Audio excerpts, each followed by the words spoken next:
Seguimos hablando de la corte literaria de José Antonio, crítica, con Mónica Carvajosa, Pablo Carvajosa, Rafael Borrás, La batalla de Waterloo, Memorias de un editor, ediciones B, y Pepe Esteban, Judas y de puta, Renacimiento.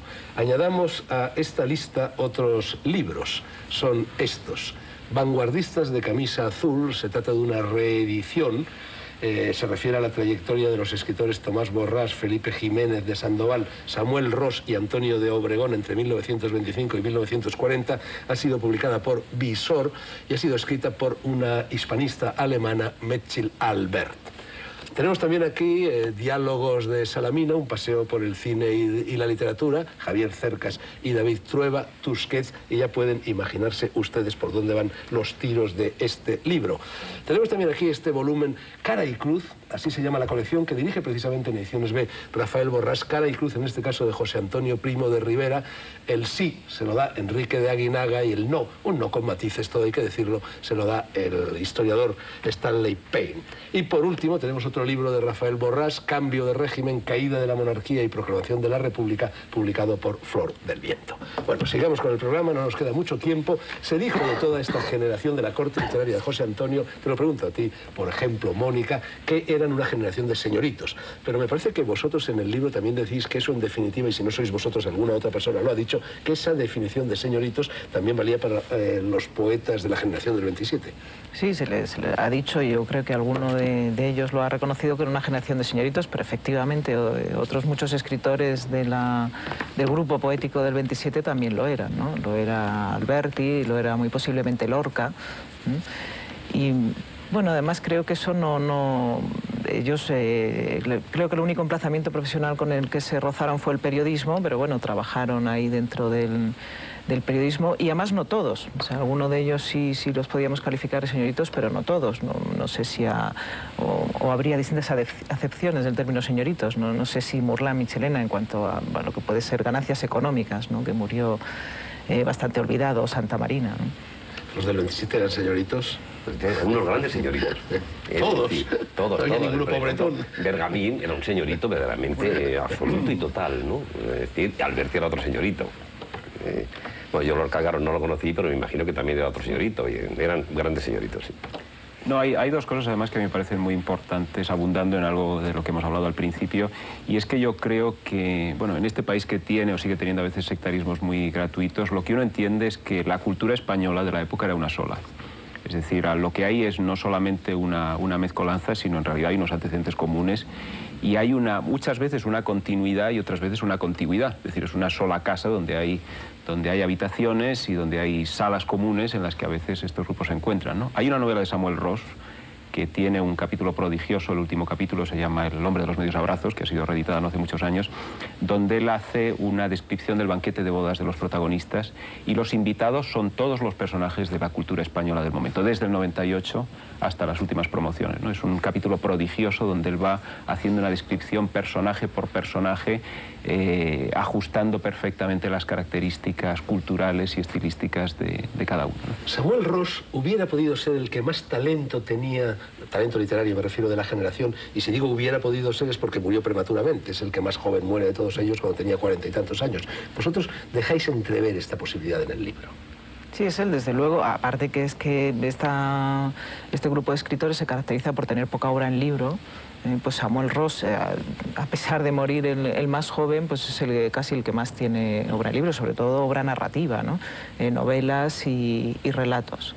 Lo que pasa es que hay su drama personal, ¿no? En este caso es para él más importante quizá que el drama histórico, pues en un determinado momento hace que su literatura quede muy dramatizada, y valga la redundancia, ¿no? Entonces adquiere un tono, después de la muerte de su novia, de Leonor, ya excesivamente personalizado, que impide que quizá hubiera salido el mejor narrador, Samuel Ros, pero realmente tanto en las novelas como en los relatos breves es quizá el mejor narrador. También es el que vive menos pegado en su literatura a la historia, ¿no? Foxá, pues, leyendo los relatos breves se da uno cuenta de lo que podía haber dado de sí como narrador si no hubiera vivido tan pegado a su circunstancia, a la circunstancia histórica. En Andrés Trapiello, en Las armas y las letras, ¿fuiste tú quien publicaste Las armas y las letras? No lo recuerdo ahora. Bueno, pues Andrés Trapiello no inventa, pero sí recoge esta idea de que quienes ganaron la guerra perdieron la batalla de la cultura, lo que tú llamas batalla de Waterloo,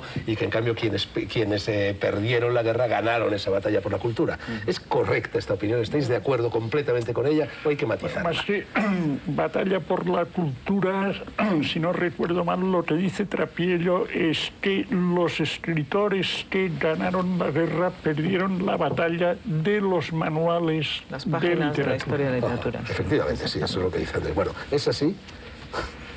Bueno, hay algo de verdad en esa frase, pero claro, yo creo que ganaron porque eran mucho mejores escritores. Es decir, de este grupo de la corte de José Antonio, pues ¿quién se puede salvar hoy? Se puede salvar un poco Sánchez Mazas, que era un gran prosista, no novelista, ¿no? Jiménez Caballero, que tenía su talento literario, siempre tuvo un talento literario, pero ha dejado una obra pues dispersa, a veces absurda, a veces loca. Y claro, no se pueden comparar con la obra que ha dejado, pues, no sé, Bergamín, o la obra que ha dejado Lorca, o la obra que ha dejado todo el 27. Pepe, ninguno de todos ellos habría sido quien llegó a ser más adelante sin la Gaceta Literaria de Ernesto Jiménez Caballero, que es un poco, no sé, una matriz. Sí, lo que pasa es que aquí hay dos discusiones. Tú la reeditaste también en una edición facsímil, ¿no? Sí, lo que pasa es que uno es la importancia cultural que tuviera y otro es ya cada cual su obra concreta. Es decir, yo creo que ganaron la guerra, aunque ellos, como hemos dicho hace un rato, pues su aportación, ninguno estuvo en el frente y la mayor parte estuvieron encarcelados o en la retaguarda haciendo labores de propaganda, ¿no? Perdieron la posguerra. Porque bueno, estaba demostrado, yo creo que eran unas preocupaciones también de José Antonio Primo de Rivera, pues porque políticamente eran inoperantes y no se preocuparon en la posguerra de su oficio de escritor.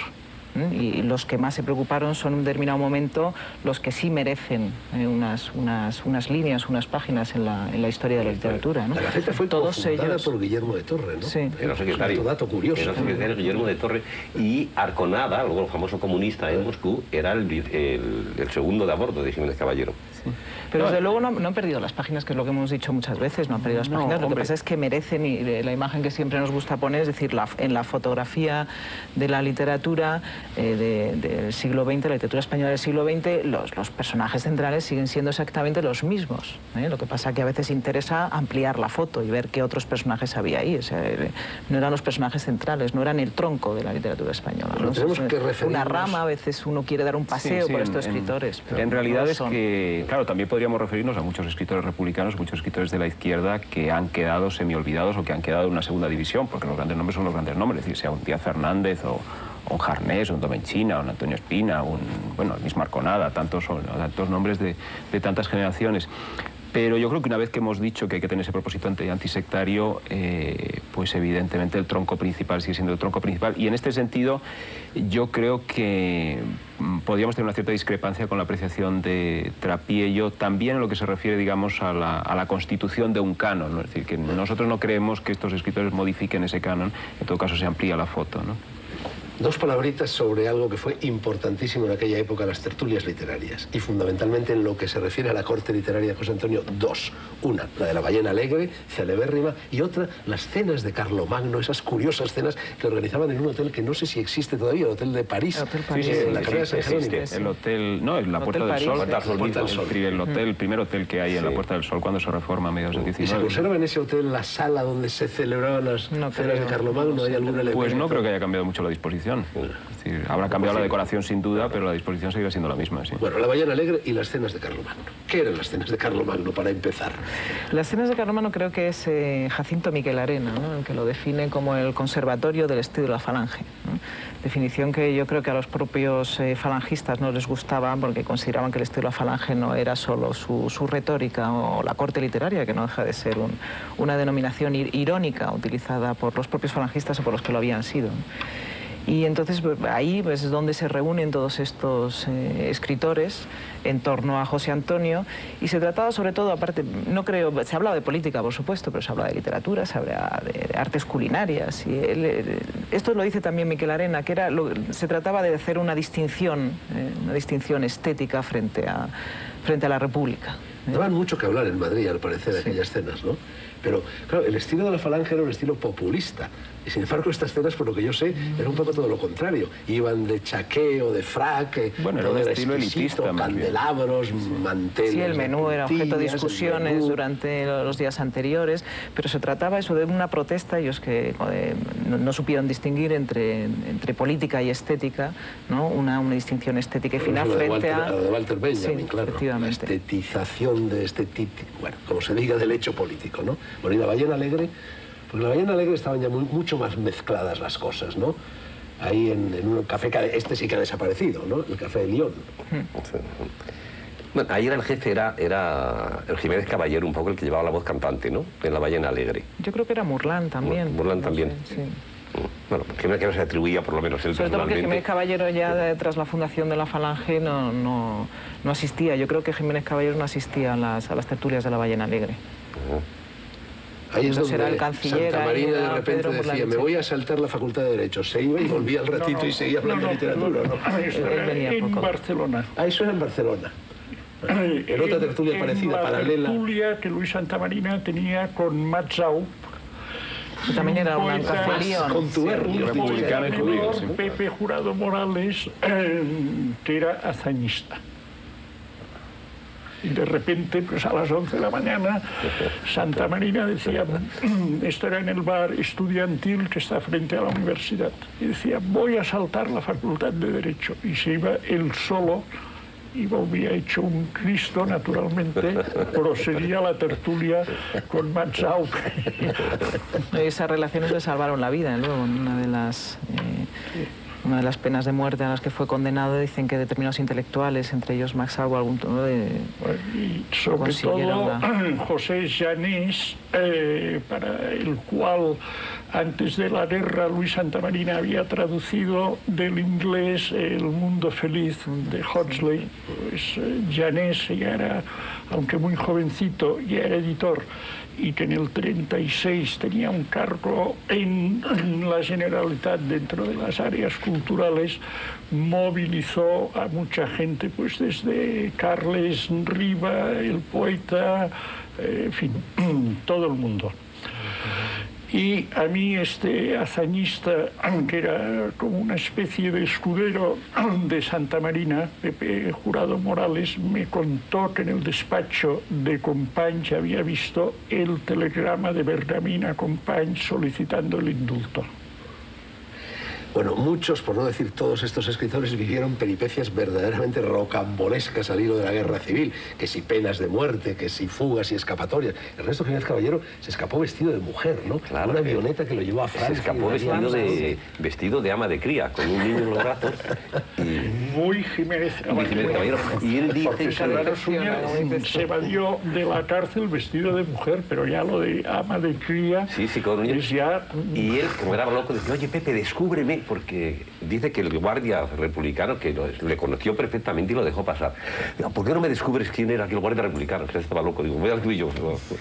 Quería dar las gracias porque dice, estoy seguro que me conoció. Bueno, a propósito de republicanos, de milicianos, vosotros contáis también de Murlán Michelena, que se pasó toda la guerra escondido en su casa de Madrid, sí, y que cuando venían a buscar a los milicianos se escondía detrás del armario de una vecina. ¿Y qué pasó con la mano de Murlán Michelena en aquel armario? Lo cuenta su hija, que por lo visto les avisaba al portero en determinado momento iban a registrar la casa, él pasaba a casa de una vecina y a veces se escondía detrás de un armario. Entonces, pues no, era un personaje muy grandón y por lo visto le sobresalía una mano, ¿no? Y el propio miliciano pues se la escondía, ¿no? No sé si le llamaría a don Pedro, ¿no? Pues, ¿no?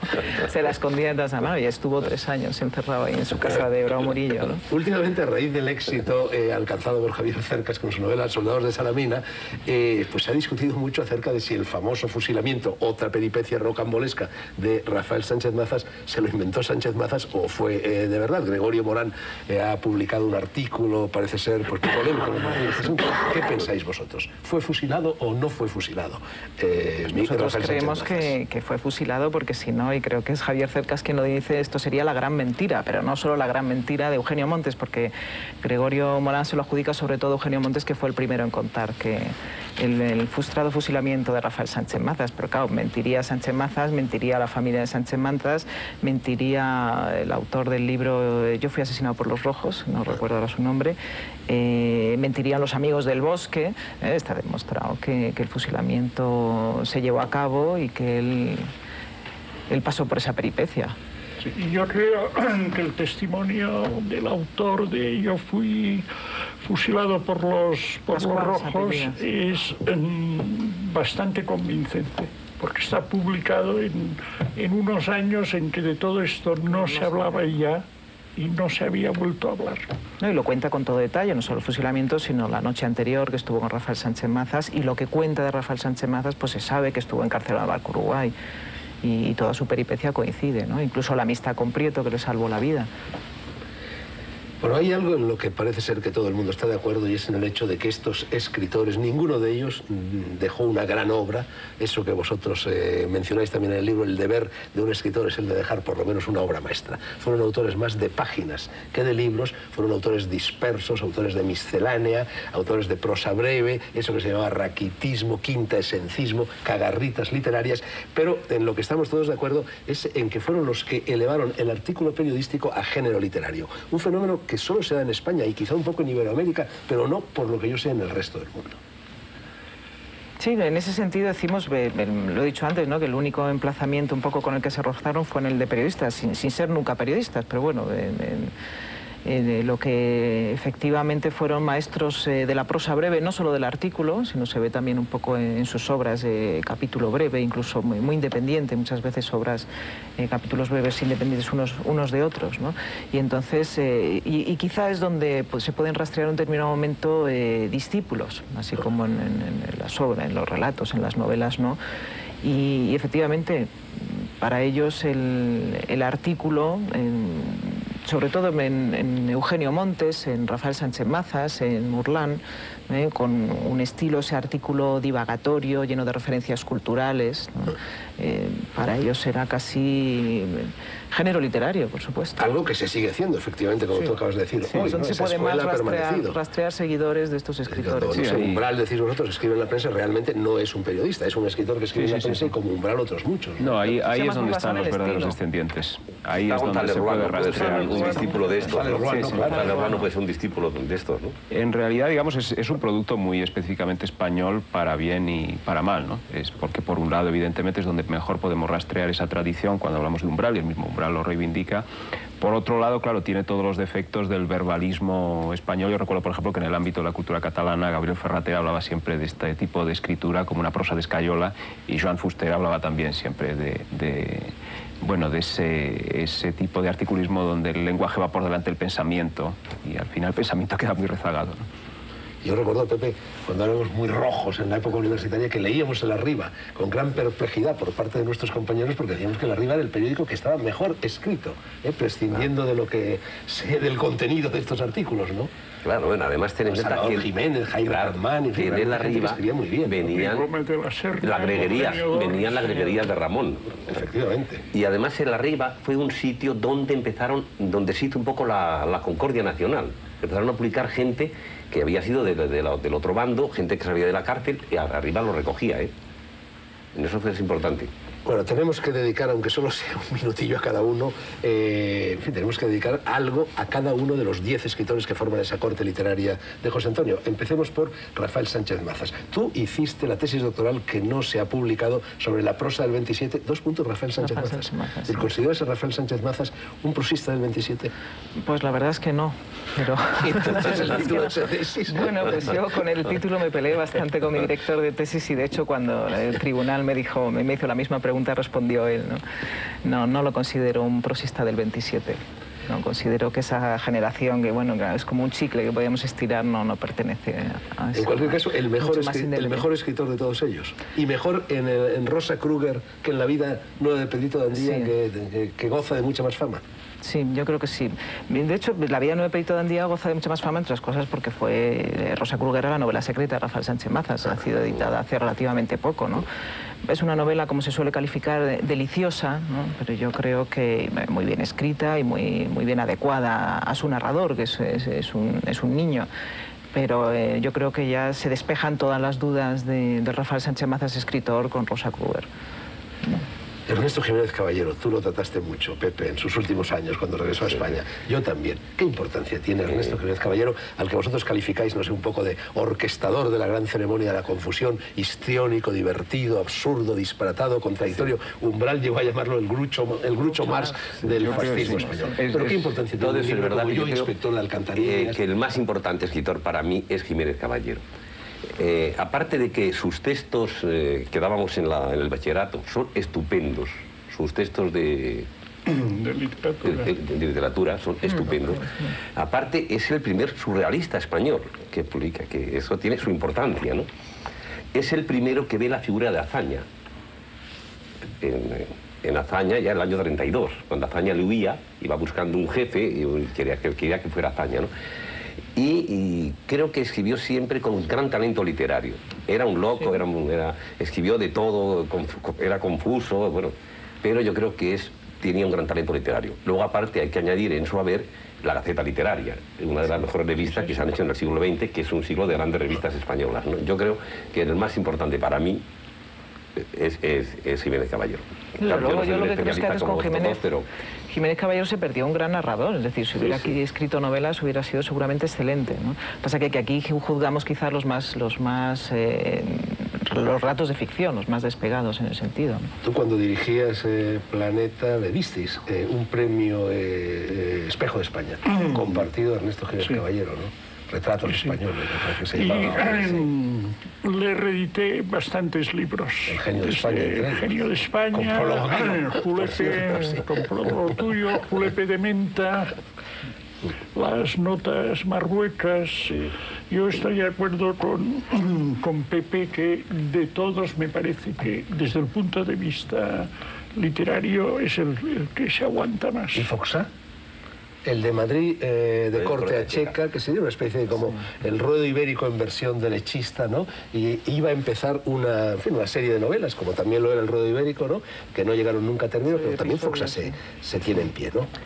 Bueno, la novela no se tiene en pie. Se tiene en pie la primera parte de la novela. Totalmente de acuerdo. La primera parte de la novela, que es muy valleinclanista, la novela. Sí. Pero la segunda parte empieza ya con un odio tan feroz, con una cosa espantosa, que a mí me parece horrible la segunda parte. Es que Foxá se sostiene en la mitad, ¿no?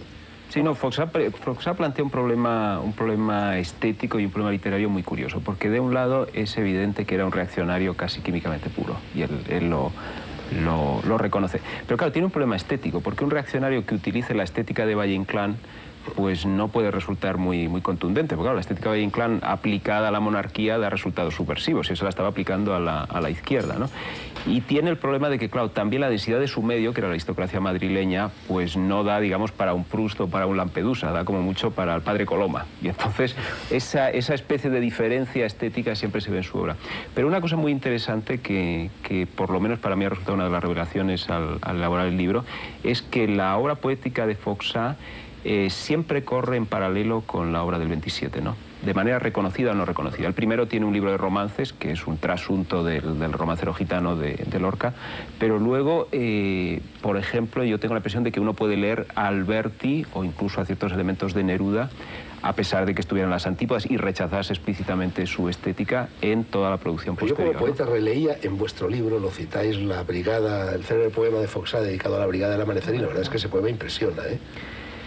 Bueno, impresiona tal vez por el tremendismo, ¿no? Pero a mí, desde luego, lo que me impresionó fue las coincidencias estéticas con, como digo, con Alberti y con otros del 27. Y luego a Foxá, no sé si la especie era cierta o inventada, se le atribuía esa definición de la falange, que no sé si recordáis, cuando decía que la falange era un gilipollas vestido de niño seguido de muchos niños vestidos de gilipollas. No, esto era el Frente de Juventud. La definición de Foxá de la falange es que era una hija adulta de Carlos Marx e Isabel la Católica. Que está bien, no está mal, no está mal. No, como genio y figura tiene sus frases. Que no le perdonaba, ¿no?, a los comunistas que se hubiera tenido que hacer falangista. Por lo visto es lo que le dijo a Franco. Dijo: Excelencia, es que yo no perdono a los comunistas. Franco al final dijo, oiga, yo tampoco. Dice, pero es que lo que no les perdono es que por culpa de ellos yo he estado con los otros. Bueno, no podemos hablar de José María Alfaro, ni de Eugenio Montes, ni de Luis Santamarina, ni de Pedro Murlán Michelena, ni de Samuel Ros, ni de Dionisio Rodrigo. La verdad es que Dionisio merecería un programa entero. Quizá lo hagamos en el futuro. Algo se ha dicho en cualquier caso de todos estos escritores, pero me gustaría también decir algo acerca de Jacinto Miquel Arena, que es uno de los personajes más enigmáticos de toda esta generación, por el famoso suicidio cuando se arroja al metro en París, parece ser que inducido por una carta de Luis Calvo. Y también, bueno, el hecho de que debamos a Jacinto Miquel Arena la invención de algo que pesa bastante en nuestros días, como es la prosa deportiva, ¿no? Periodismo deportivo, sí. Él empezó en el periodismo deportivo, aparte de... escribía también crónicas viajeras con bastante humor, ¿no? Pues todas sus crónicas viajeras y no viajeras, hay cierta influencia de Julio Camba. Y sí, realmente, además luego cuando se trasladó a Madrid, como acabaron todos ellos en Madrid, siguió en el periodismo deportivo hasta que ya fue corresponsal en el extranjero, ¿no? ¿Con el suicidio? Pues inducido, no sé si inducido por esa carta. La noticia oficial fue que había sufrido un desvanecimiento y sí, se había caído al metro, pero evidentemente se suicidó, sí. Él tenía problemas personales, problemas familiares, y iba a ser intervenido, iba a tener una operación, también tenía problemas de salud, pero parece ser que sí, que hubo un pequeño empujón por parte de Luis Calvo. De hecho, dicen, ¿no?, que cuando levantaron el cadáver en el bolsillo de la chaqueta llevaba una carta de Luis Calvo bastante dura, ¿no?, diciendo que no estaba cumpliendo con sus labores, que era un escritor acabado, y eso quizá remató la familia, creo, pero no sí, la ha hecho nosotros pública, ¿no? hemos hablado con una de las nietas que realiza la tesis doctoral sobre su abuelo, y tiene la carta. Yo no hemos podido leerla, pero tiene una carta. Os pido un juicio final a vosotros, muy breve, no tenemos tiempo para más. Es decir, ¿qué nos queda de todos estos escritores en definitiva? ¿Cuál será el juicio de la posteridad? ¿Qué es lo que hay en ellos que no se haya llevado el viento de la historia? Rafael. Uy, el juicio de la posteridad no tengo... Somos ya la posteridad nosotros, en definitiva. Ni idea. Hombre... Ahora, ¿qué queda de ellos?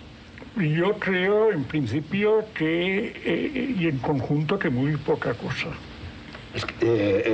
¿Personajes menores todos ellos en la historia de la literatura?